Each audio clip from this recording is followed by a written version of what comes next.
எத்தனை பேருக்கு வசனம் ஞாபகம் இருக்கு? நான் சொல்றேன் வசனம் 2 தடவை நான் அவங்ககிட்ட சொல்லி மனப்பாடம் பண்ண வச்சேன். சரி, மறுபடியும் மனப்பாடம் பண்ணலாம். சங்கீதம் 32:6, சங்கீதம் 32:8 எழுதி வாசிங்க. எல்லாரும் சேர்ந்து வாசிங்க. இப்போவாது மனப்பாடம் பண்ணுங்க. அடுத்த தடவை வரும்போது இந்த வருஷம் ஃபுல்லா இந்த வாசிக்க ஞாபகப்படுத்துங்க. சங்கீதம் 32:8 வாசிங்க. நான் உனக்கு போதித்து ஆமென். எத்தனை பேருக்கு இந்த வாசத்தோட இந்த வருஷத்தோட வசனம் தெரியும்? அப்பா அது போட்ட வசனம் எத்தனை பேர் ஞாபகம்? அற்புதம், அதிசயம், வாட்சியம், 12:30 1 மணி வரைக்கும் பார்க்கணும். ரெண்டு வாசிக்காது. ஏசாயா சுவிசேஷம் 29வது அதிகாரம் வாசிங்க.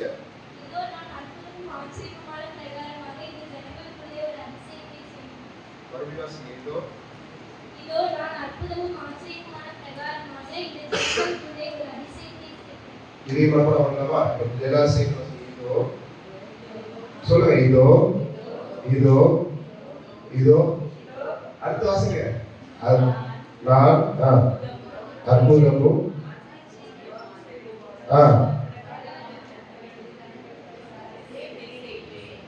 அடுத்த வாரமும் வந்து அப்ப கண்டிப்பா கேட்கும். வசனத்தை எனக்கு ஒரு எப்பவுமே ஞாபகம் இருக்கு. அம்மா வந்து சின்ன வயசுல பெரியம்மா கருதி தூக்கி நிற்பாங்க. வசனம் சொன்னாதான் சாப்பாடு. அந்த வசனம் ஞாபகம் இருக்கிறதுனாலதான் கர்த்தர் அப்பப்ப நான் எப்பயாவது சொல்லும்போது வசனத்தை ஞாபகம் இருக்கு, என்னை வந்து கொஞ்சம் ஞாபகம் வச்சுக்கோ அப்படின்னு சொல்லுவாங்க. அதுதான் சொல்ற வசனம் வந்து ரொம்ப இம்பார்ட்டன்ட். எப்படி வருஷம் ரொம்ப இம்பார்ட்டன்டோ அதே போல வசனமும் ரொம்ப இம்பார்ட்டன்ட். நம்ம 2 வருஷத்துக்கும் வாசிக்கிறோம். முதல் வசனம் ஏசாயா 29:16. ஆதலால் இதோ நான் அற்புதமும் ஆச்சரியமான பிரகாரமாக இந்த ஜனங்களுக்குள்ளே ஒரு அதிசயத்தை செய்வேன். அவருடைய ஞானம் கேட்டு அவருடைய வேகம் மறைந்து போகும் என்று ஆண்டவர் சொல்கிறார். மறுபடியும் வாசிக்குமா? ஒரு தடவை. ஆதலால் இதோ நான் அற்புதமும் ஆச்சரியமான பிரகாரம் இந்த ஜனங்களுக்குள்ளே ஒரு அதிசயத்தை செய்வேன். ஆதலால் இதோ நான் அற்புதமும் ஆச்சரியமான பிரகாரம் இந்த ஜனங்களுக்குள்ளே ஒரு அதிசயத்தை. அப்புறம் சங்கீதம் 32:8 எடுத்து வாசிங்க. நான் உனக்கு போதித்து நீ நடக்க வேண்டிய வழியை உனக்கு காட்டுவேன். உன்னை கண் வைத்து உனக்கு மறுபடியும் சொல்லுமா? நான் உனக்கு போதித்து நீ நடக்க வேண்டிய வழியை உனக்கு காட்டுவேன்.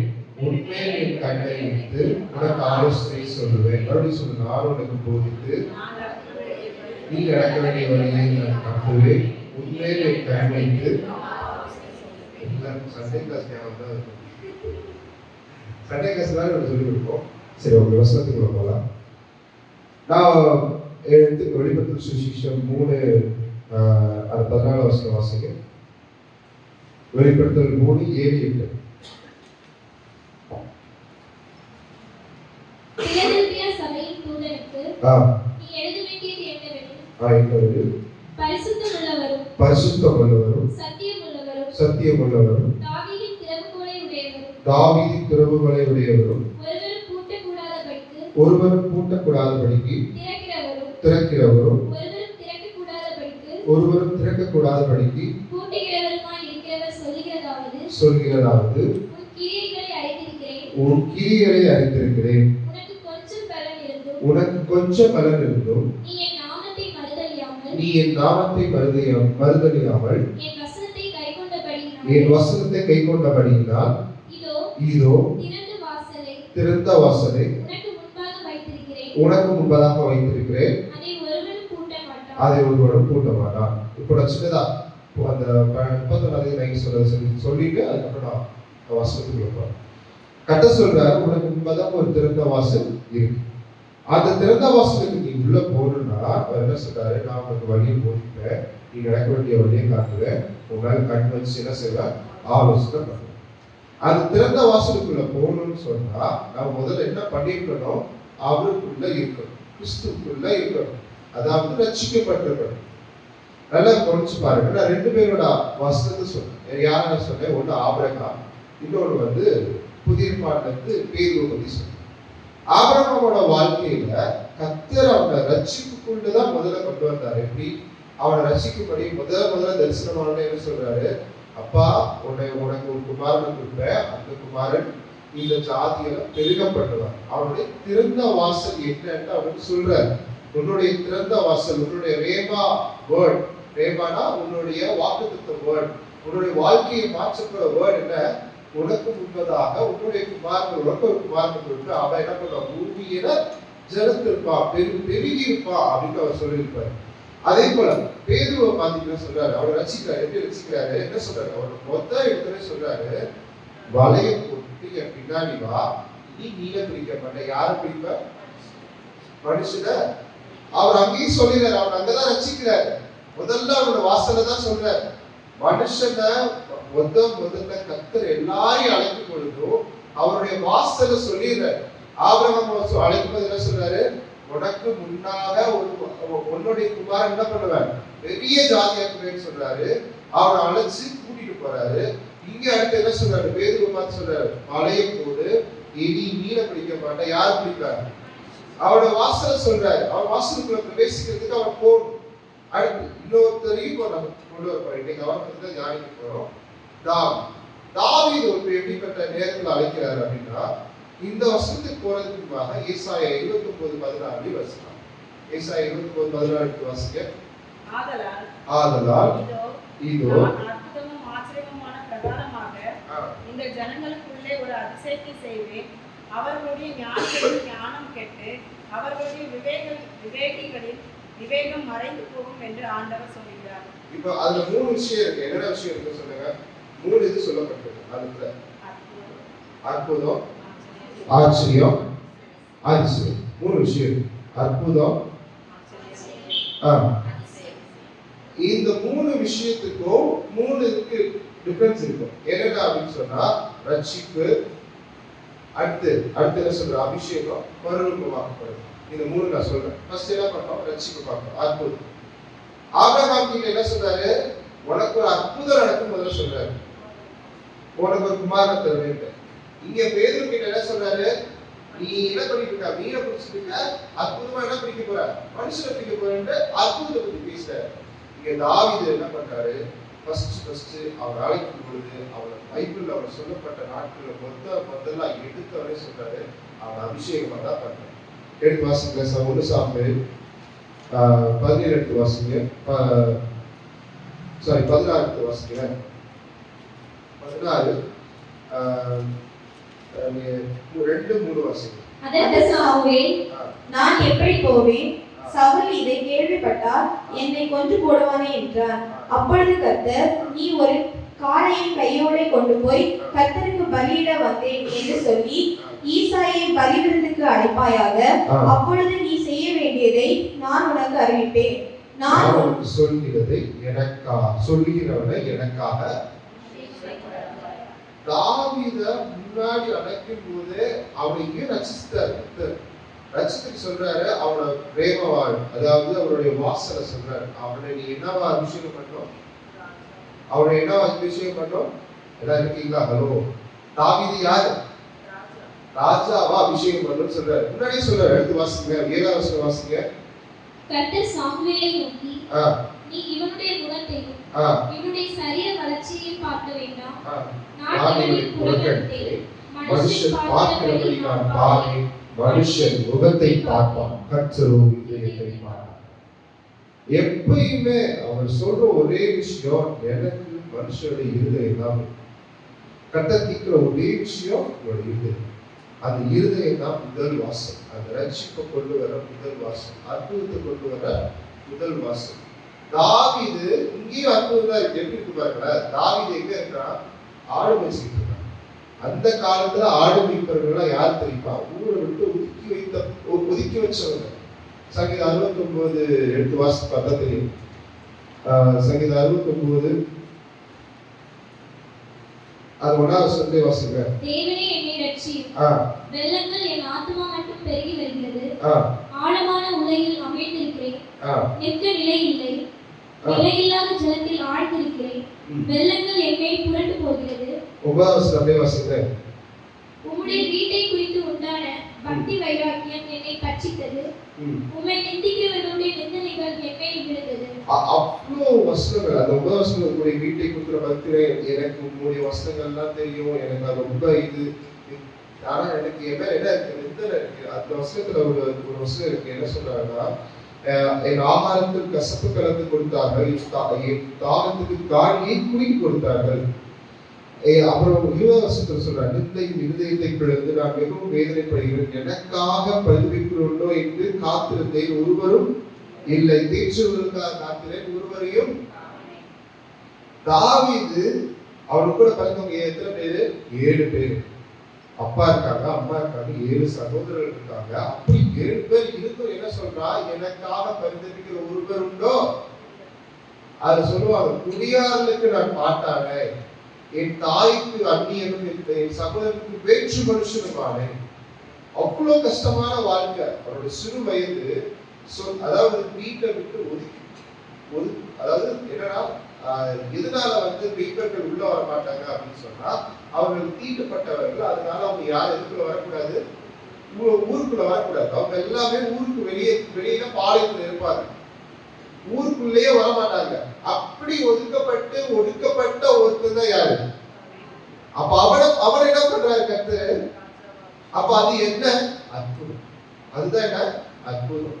அடுத்து வாசிக்க, ராஜா அபிஷேகம் பண்ணப்போ அவர் அதான் சொல்றாரு. கர்த்தர் அங்க அழகா ஒரு விஷயம் சொல்றாரு, நீ இவனுடைய முகத்தை பார்க்கிறாய், முகத்தையும் இவனுடைய சரீர வளர்ச்சியும் பார்க்க வேண்டாம், நான் இவனை புறக்கணித்தேன். மனுஷன் பார்க்கிறபடி உன்னை பாரு, மனுஷன் முகத்தை பார்ப்பான், நான். கர்த்தர் எதை பார்க்கிறாரு? 3 பேரோட வாழ்க்கையும் பாருங்க. 3 பேர் சொல்லிருக்காரு. ஒன்று ஆபிரகாம், இன்னொன்று தாவீது, இன்னொன்று பேதுரு. பேதுருவையும் மனுஷனும் அவர் என்ன, பேதுரு எப்படி பார்த்தாரு? வித்தியாசமா பார்த்தாரு. பேதுரு ஒரு கோபக்காரன், பயங்கர உருட்டு பிடிச்சவன் அப்படின்னு எல்லாரும் இருக்கிற இடத்துல அவர் எப்படி பார்த்தாரு? இவன் என்னுடைய ஊழியத்தை செய்ய போற அவன் முடிவெடுக்கிறார். ஆபிரகாமோட வாழ்க்கையை எப்படி பார்க்கிறாரு? ஒரு சிலை செய்து கொண்டிருந்த ஒருத்தனோட வாழ்க்கையில கர்த்தர் பேசி அற்புதம் பண்றாரு. அந்த அற்புதம் அவங்களுக்கு முன்னால இருக்க வாசலுக்குள்ளாக கொண்டு, இப்ப இந்த வாசலுக்குள்ள பிரவேசிக்கிறாங்க, எல்லாருமே பிரவேசிக்கிறாங்க. யார் பிரவேசிக்கிறா? ஆபிரகாமும் பிரவேசிக்கிறார். ஆபிரகாம் எப்படி பிரவேசிக்கிறார்? அவனுக்குள்ள கர்த்தர் அபிஷேகம் கொடுத்து அவனுக்கு ஒரு குமாரனை கொடுத்து பிரவேசிக்கிறார். இங்க தாவீது என்ன நடக்குது? அபிஷேகம் பண்ணிட்டாலே அவன் தான் யாரு? இப்ப நல்லா கவனிங்க, எடுத்து வாசிங்க. அதே போல 12வது ஒடிசா 16, 12, 13 ஆள் அனுப்பி அவனை அழைப்பித்தான். அவன் சிவந்த மேனியும் அழகிய கண்களும் நல்ல ரூபமுள்ளவனுமாய் இருந்தார். அப்பொழுது கர்த்தர் இவன் தான் நீ எழுந்து இவனை அபிஷேகம் பண்ணு என்றார். அடுத்த வாசிங்க 13வது வசனம். அப்பொழுது சாமுவேல் தைல கொம்பை எடுத்து அவனை அவன் சகோதரன் நடுவிலே அபிஷேகம் பண்ணினான். ஆமென். அடுத்த வாசிங்க. அந்நாள் முதல் கொண்டு கர்த்தருடைய ஆவியானவர் தாவீதின் மேல் வந்து இறங்கி இருந்தார். சாமுவேல் எழுந்து ராமாவுக்கு போய்விட்டான். இப்பதான் ஆச்சரியம். தாவீது யாரு?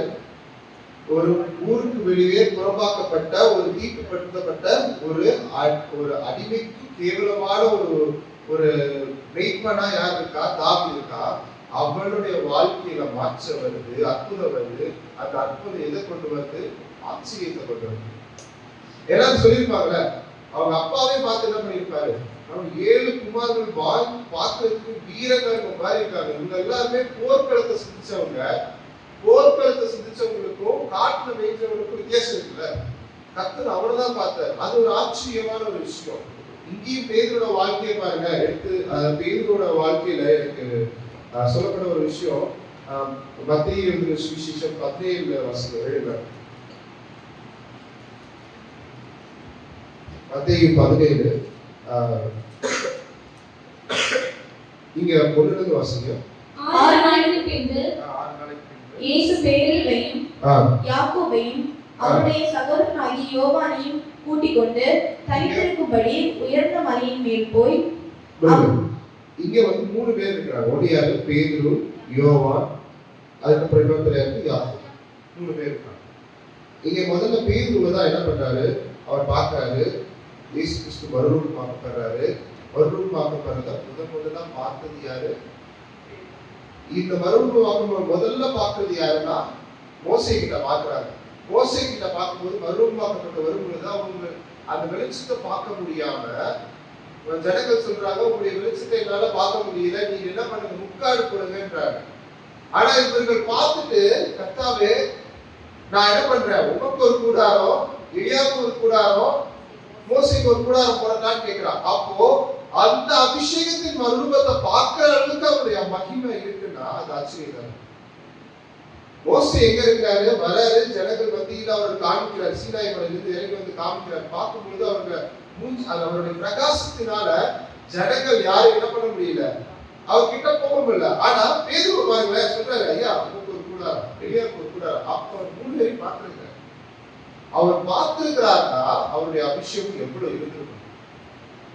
கர்த்தர் கூட இருக்கிறனாலதான் அவருக்கு அபிஷேகம். அந்த அபிஷேகம் இருக்கிறனாலதான் அவரால் ஆவிக்குள்ளாக அதை பார்க்க முடியும். அந்த அளவுக்கு கிருபை பெற்ற யாரு? அது ஒரு ஆச்சரியம். ஒவ்வொருத்தர் வாழ்க்கையிலும் ஆச்சரியம் நடக்குது. அதுக்கப்புறம் நடக்குது அதிசயம் நடக்குது. அதிசயம் என்ன? தாவீது எத்தனை வருஷம் கழிச்சு ராஜாவானான்னு தெரியுமா? 13 வருஷம் கழிச்சு தாவீது ராஜாவானார். எடுத்து வாசல்ல 1 சாமுவேல் 17:41. பெலிஸ்தரும் நடந்து தாவீது அண்டைக்கு கிட்டி வந்தான். பரிசையை பிடிக்கிறவன் அவனுக்கு முன்னாக நடந்தான். 1 சாமுவேல் 17:41. வாசிக்க வரது 2 ராஜாக்கள் 5 நாள். 2 ராஜாக்கள் 5 நாள். அப்பொழுது அவன் போய் இஸ்ரவேல் தேசத்து பெண் இன்ன பிரகாசமாய் சொல்கிறார் என்று தன் ஆண்டவரிடத்தில் அறிவித்தான். 13 வருஷம் தாவீது ராஜாவாக மாறி எல்லா கஷ்டங்களையும் சந்திக்கிறான். இட்ஸ் லைக் எப்படின்னா, ஃபர்ஸ்ட் சவுல் என்ன பண்றான், அவனை கொல்ல உடனே தேடுறான். சவுல் வந்து அவனை கொல்றதுக்காக ஆள் அனுப்புறான், என்னென்னமோ பண்றான். சவுல் அவனை எப்படியாவது கொண்டு போட்டோன்னு பார்க்கறான். ஆனா தாவீது கர்த்தரால் அபிஷேகம் பண்ணப்பட்டனால அவன் எல்லாச்சுக்கும் விலக்கி விட்டு 13 வருஷம் கழிச்சு அவன் ராஜாவாக 30 வயசுல கொண்டு போய் ராஜாவை உட்கார்க்கிறான். யார? தாவீது. அப்பதான் அதிசயம் நடக்குது. எத்தனை வருஷம் கழிச்சு? அவன் எப்ப வந்து அந்த இதுக்குள்ள போனா, அவனுடைய வாசலுக்குள்ள எப்ப போனா 17 வயசுல போனா. ஆனா 13 வருஷம் கழிச்சு 30 வயசுல அவன் என்ன ஆவானா? ராஜாவாக. இங்கேயும் பாருங்க, ஆபிரகாம் வந்து அவனுடைய 75 வயசுல கர்த்தர் சொல்றாரு, உனக்கு ஒரு குமார். அதுக்கு முன்னாடி அவனுக்கு வந்து சொல்லி அவனுடைய வேவாக்குள்ள போயாச்சு. ஆனா அது நடக்கிறதுக்கு அவனுக்கு என்னாச்சு? வருஷங்கள் எடுத்துச்சு. இந்த வருஷம் எப்படிப்பட்ட வருஷம் தெரியுமா? தாவீது எப்படி ராஜாவா உட்கார்ந்தாரோ, ஆபிரகாம் எப்படி அவரோட வாக்குத்தத்தத்தை நிறைவேற்றினாரோ, அதே போல பேதுரு அவனுடைய வாக்கின்படி அவருடைய அபிஷேகத்தை பெற்று ஊழியத்தை ஆரம்பிச்சாரோ, அதே போல நம்முடைய வருஷம், இந்த வருஷம் கர்த்தர் எல்லாருடைய வாழ்க்கையிலும் கர்த்தர் என்ன பண்ண போறார்? அதிசயத்தையும் அற்புதத்தையும் ஆச்சரியத்தையும் கொண்டு வர போறார். எப்படி மாற்ற போறாரு? அதிசயமாகவும் ஆச்சரியமாகவும் அற்புதமாகவும் மாற்ற போறார். ஆனா இந்த 3க்கு முக்கியமான ஒரு விஷயம் வேணும். அதுதான் அபிஷேகமும் மறுரூபப்படுத்துறார். எடுத்து வாசிக்கிறேன். 2 கொரிந்தியர்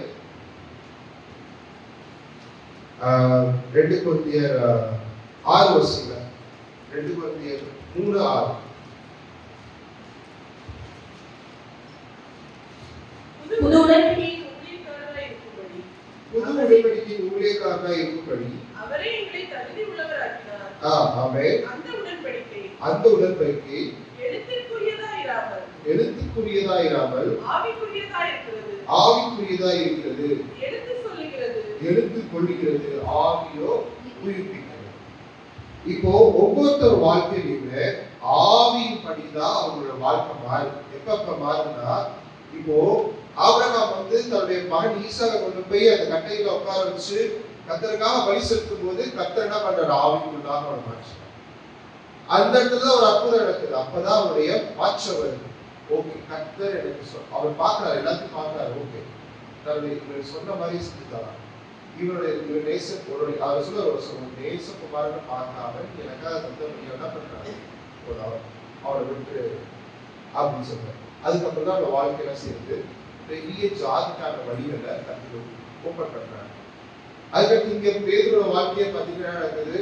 அவர் எப்ப அபிஷேகம் பண்ணாங்கன்னா கர்த்தருடைய ஊழியத்துல இருக்கும் போதே கர்த்தருடைய மறுரூபத்தை கண்ணுக்கு நேரா பார்க்க முடிஞ்ச பேதுரு எதுக்கு பின்மாற்றம் நடந்து மறுதல் செய்ய போயிட்டான், பின்னாடி போயிட்டான். அப்ப கர்த்தர் வந்து சொல்றாரு, நீ என்னை நேசிக்கிறாயா, நீ என்னை நேசிக்கிறாயான்னு கேட்டு என் ஆடுகளை வைப்பாயான்னு சொல்லி அவனுடைய வாழ்க்கையில ஆச்சரியத்தை கொடுத்து மறுரூபத்தை பத்தி அப்பதான் அவர்கிட்ட பேசுறாரு.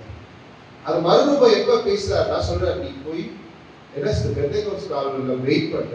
அந்த 40 நாள் அவர் வெயிட் பண்ணா கர்த்தருடைய அபிஷேகம் அவருக்குள்ள கிடைச்சிச்சு. அந்த 2 அப்போஸ்தலர் 2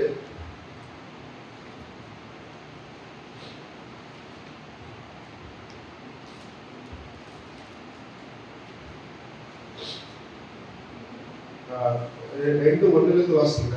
பெந்தேகோஸ்து என்னும் நாள் வந்தபோது அவர்கள் எல்லாரும் ஒருமனப்பட்டு ஓரிடத்தில் வந்திருந்தார்கள்.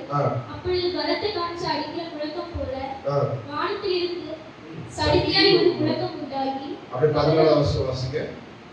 அப்பொழுது பேதுரு அந்த ஆடு அவர்களை நோக்கி, உரத்த சத்தமாய், யூதர்களே, எருசலேமில் வாசம் பண்ணுகிற ஜனங்களே, நீங்கள் எல்லோரும் அறிந்து கொள்வீர்களாக, என் வார்த்தைகளுக்கு செவி கொடுங்கள்.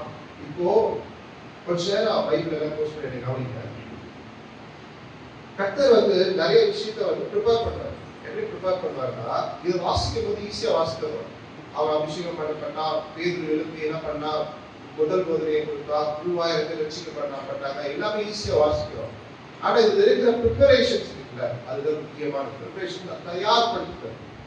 கர்த்தர் வந்து நம்மளோட வாழ்க்கையில அற்புதம் பண்ணி அந்த மகிமையின் வாசலுக்குள்ள பிரவேசிக்க வச்சுட்டு நடத்தி கூட்டிட்டு போறாரு பாதையில.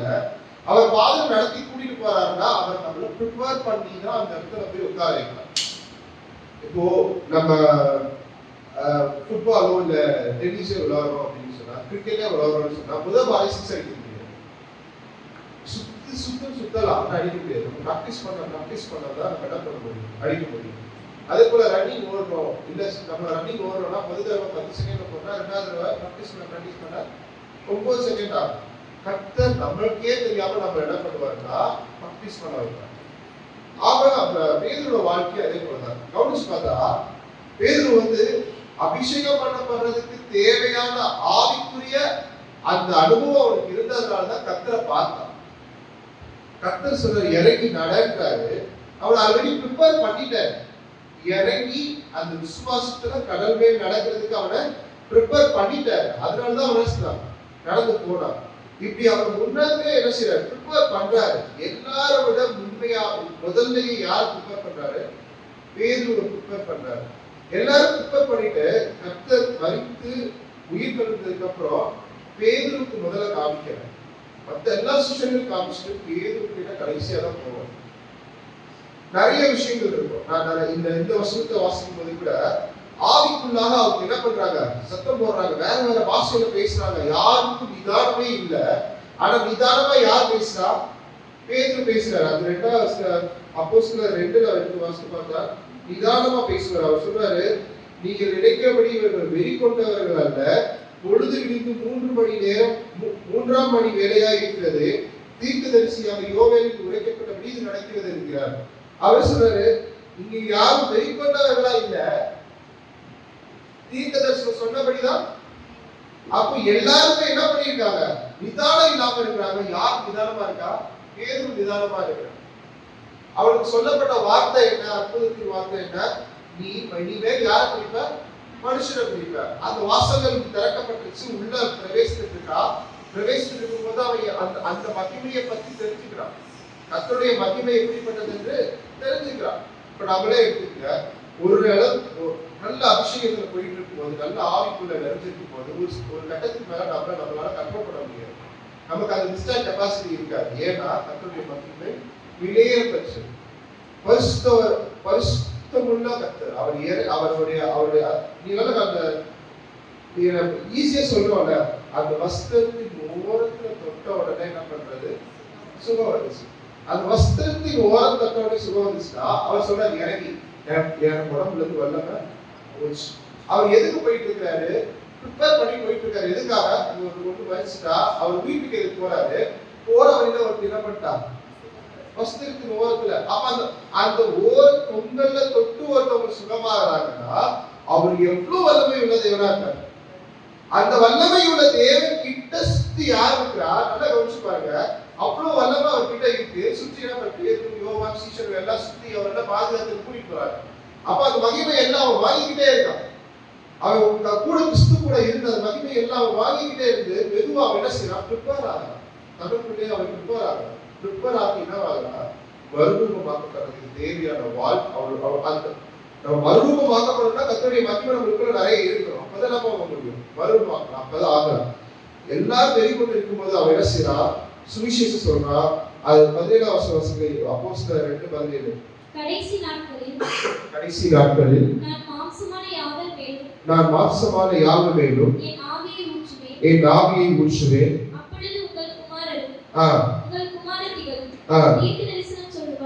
ஆமென். வாசிங்க. உங்கள் வாலிபர் தரிசனங்களை அடைவார்கள். ஆமென். உங்கள் மூப்பர் சொப்பனங்களை காண்பார்கள். ஆமென். பத்ம அல்லாமல் உயர வானத்தின் அற்புதங்களையும் தாளமும் ரத்தம் அக்கினி புகைக்கடலான அதிசயங்களையும் காட்டுவேன். கர்த்தருடைய பெரிதான பிரகாசமான நாள் வரும் முன்னே சூரியன் இல்லாமல் சத்தியம் இல்லாமல் மாறும். அப்பொழுது கர்த்தருடைய நாமத்தை தொழுதுகிறவர் ரட்சிக்கப்படுவார் என்று கர்த்தர் உரைக்கிறார்.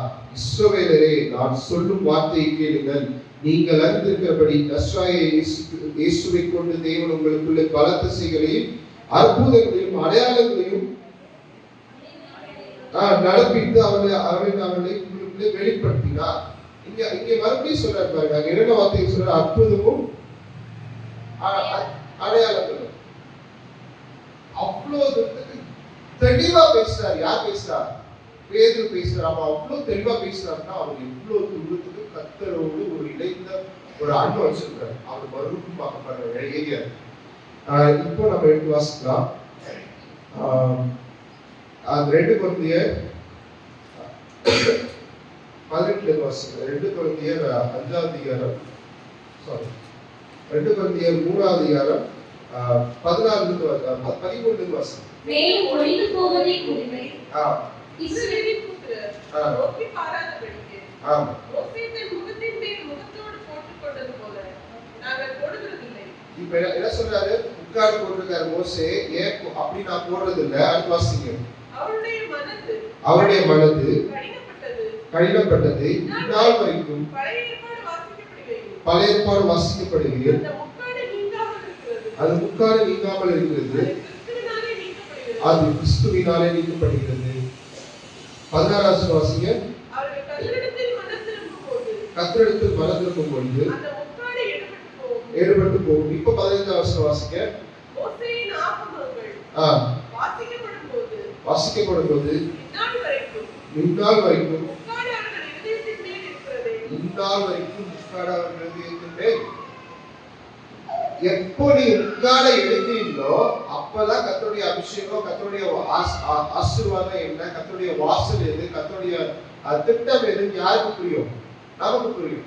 முக்காடு எதுலாம் இருக்கும் அப்படின்னா நம்ம இப்ப இருக்கிற சிச்சுவேஷன்ஸை வச்சு நம்ம ஒரு பிளான் பண்ணிருக்கோம்.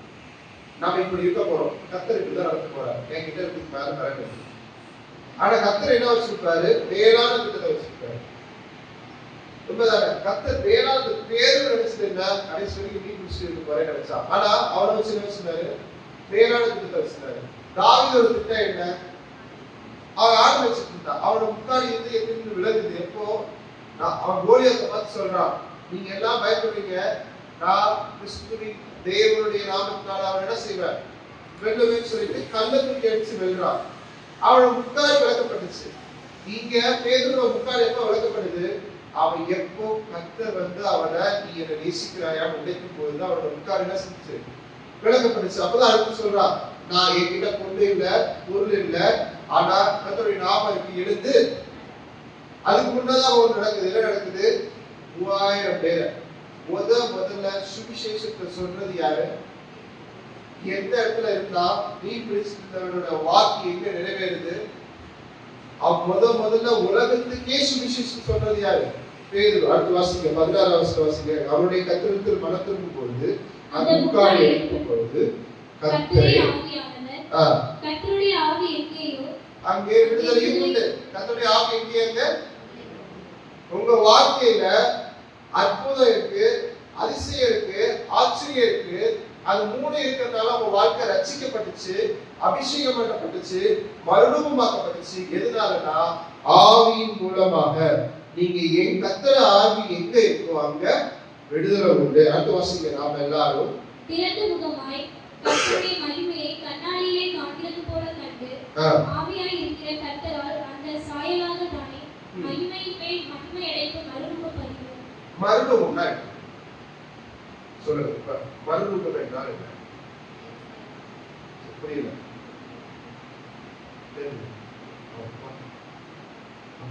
மறுரூபம் சொல்லல, அதுதான் என்னன்னு தெரியல.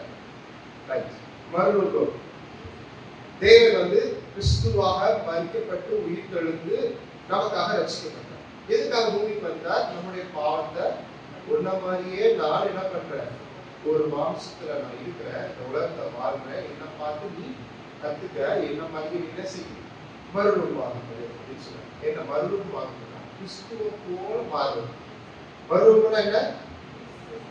கிறிஸ்துவ போல மாறுறது. இப்போ கிறிஸ்துவ போல மாறுறதுன்னா எப்படி? இயேசு கிறிஸ்து எப்படிப்பட்ட? இப்போ நான் ஒரு இடத்துல ஒரு விஷயம் செய்ய போறேன். ஃபார் எக்ஸாம்பிள் ஒரு இடத்துல கோவப்பட போறேன், ஒரு இடத்துல அதே இடத்துல சமாதானம் பேச முடியும். அந்த இடத்துல நான் ஒரு நிமிஷம் யோசிப்பேன், எப்பயுமே யோசிப்பேன், இந்த இடத்துல கிறிஸ்து இருக்குன்னா எப்படி பேசிப்பேன்?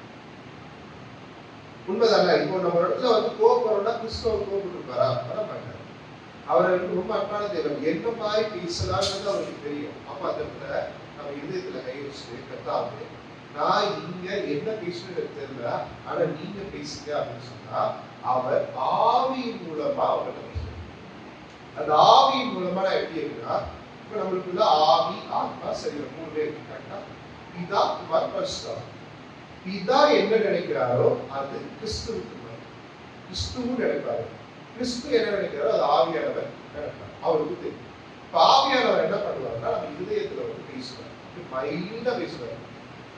ஏதாவது ஒரு தப்பு பண்ண போறேன்னா இதயத்துல ஆர்வம் கூடாது, இதை பண்ணாது, இப்படி செய்யாத, இப்படி போனா நீ என்ன செய்வ, மாட்டிக்குவேன் அப்படின்னு இருதயத்தில் தான் பேசுவார். நல்லா யோசிப்பாங்க. இருதயத்தோட வேலை என்ன? ரத்தத்தை மட்டும் பம்ப் பண்ணி எடுக்கிறது. ஆனா நம்ம மனசு சோர்ந்து போயிட்டா இருதயம் எப்படி இருக்கும்? வெயிட்டா இருக்கு. இருதயத்துல வெயிட்டா இருக்கு. என்னைக்கா யோசிச்சு பார்த்தீங்க? அதுவே ஒரு அற்புதமான ஒரு விஷயம் தான். எவ்வளவு சயின்ஸ் வளரட்டு, மூளை தான் யோசிக்குது, மூளைக்குள்ளதான் ப்ரெஷர் இருக்கு, ஆனா இருதயம் என்னமா இருக்கு? பாரமா இருக்கு. சொல்லுவாங்க, ஐயோ பாரமா இருக்கு, எவ்வளவு அடி அடிக்கிறாங்க இந்த உலகத்துல அப்படின்னு என்ன சொல்றோம்? இதயம் தான் சொல்றோம். ஆனா சொல்ல வேண்டியது மூளை பாரமா இருக்குன்னு சொல்லணும். ஆனா நம்ம என்ன செய்யறோம்? இதயம் பாரமா இருக்கு. ஏன் இதயம் பாரமா இருக்குன்னா கர்த்தர் அதுக்குள்ள வாசம் செய்யணும். ஏன் இதயத்தை கேட்கணும்னா இருதயம் தான் நீ உண்மையா இருக்க ஒரே விஷயம் இருதயம். அதுக்கு கர்த்தர் இதயத்தை கேட்கிறாங்க. அப்ப மறுரூபமாக்கப்படுதுன்னா கிறிஸ்து இதயத்துக்குள்ள வந்துட்டா அவரை போலயே நீ யோசிப்ப, அவரை மாதிரியே சிந்திப்ப, அவரை போலயே நீ செய்வ, அவருடைய குணாசிகள் உனக்கு வரும். நீ அவரை போல என்ன பண்ண போற? மறுரூபமாக்கப்படுற. அதான் சொல்ற இங்க 18 சொல்ற, நாம் எல்லாரும் திறந்த முகமாய் கர்த்தருடைய மகிமையை கண்ணாடியில் காண்கிறது போல. இப்போ கிறிஸ்து கண்ணாடியில பார்த்தா எப்படி இருக்கும் அவருக்கு தெரியும். இப்போ அந்த கண்ணாடிக்கு இதுல யார் இருக்கா? நாம இருக்கிறோம். அப்ப எப்படி இருக்கிறோம்? அவரை போலயே நாம் இருக்கிறோம். அதான் சொல்றாரு, நாம் அவரை போல மறுரூபமாக்கப்பட்டோம். அப்படி ஆக்கப்பட்டாதான் ஆவியா இருக்கிற கர்த்தரால் அந்த மகிமை மேல் மகிமை எடுத்து மறுரூபம் ஆக்கப்பட்டோம். இந்த வருஷம் நம்முடைய வாழ்க்கையில ஆவியிலையும் பலப்பட போறோம், உலகத்திலையும். ஆமென். இந்த வருஷம் எப்படின்னா ஆவியிலையும் பலப்பட போறோம், உலகத்திலையும் பலப்பட போறோம். ஏன்னா நம்ம கொஞ்ச நேரம் அப்படியே நான் வசனத்தை சொல்ல நம்ம எப்பயுமே நிறைய பேர் வசனத்தை கேட்டுட்டு போயிடும். இதுல என்ன பண்ண போறோம்னா கர்த்தரோட வசனத்தை உறவாடணும். சொல்லு கர்த்தாவே என் ஆவியிலையும் பலப்படுத்துங்க, என் உலகத்திலையும் பலப்படுத்துங்க, என் அற்புதமும் அதிசயமும் ஆச்சரியமாய் இப்படி நடத்துங்க. அந்த கண்களை மூடி கொஞ்ச நேரம் கர்த்தரை நோக்கி இருதயத்தை தேவனுடைய நேராக திருப்பி அதை கொஞ்ச நேரம் வாயில திறந்து, கர்த்தாவே நான் வசனத்தை கேட்டேன், நீங்க என்ன வாழ்க்கையில திறந்த வாசலா வர போறீங்க, அந்த வாசலுக்குள்ள நான் பிரவேசிக்கிறேன், அந்த வாசலுக்குள்ள நான் பிரவேசிக்கிறேன்னா உங்களுடைய மகிமை மேல் மகிமையா இருக்கிற உண்மை போல நான் மறுபாக்கப்பட போறேன், உலகத்தை ஜெயிக்கவும் போறேன். அப்படியே கண்களை மூடி கொஞ்ச நேரம் எழுதி கண்களை மூடி அப்படியே கேளுங்க.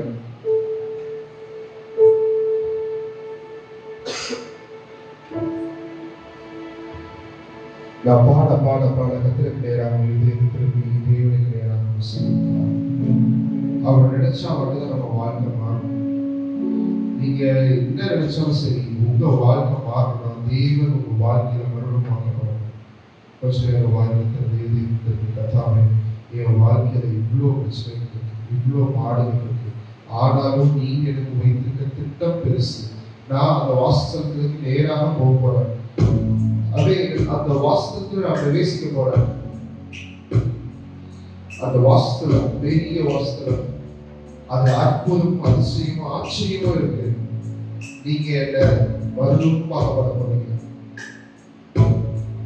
ஒரு மட்டும் நினைச்சுக்கீங்க, இந்த வசனத்துல சொல்லப்படுற ஒரே விஷயம், நீங்க அந்த அந்த வாசத்துக்குள்ள போயிட்டு உங்களுக்கு விசுவாசம் வந்துருச்சுன்னா பின்னாடி திரும்பி பார்க்காதீங்க. கர்த்தர் மேல நம்பிக்கையா இருந்து அவர் மேல சார்ந்து அவரை போல, கர்த்தாவே இந்த வாழ்க்கை நான் ரொம்ப நம்பி இந்த வாசத்துக்குள்ள வந்துட்டேன், எனக்கு எந்த இதுவுமே தெரியாது, ஆனா நீ பார்த்து கொள்ளுங்க சொல்லுங்க.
ஒரு 2 நிமிஷம்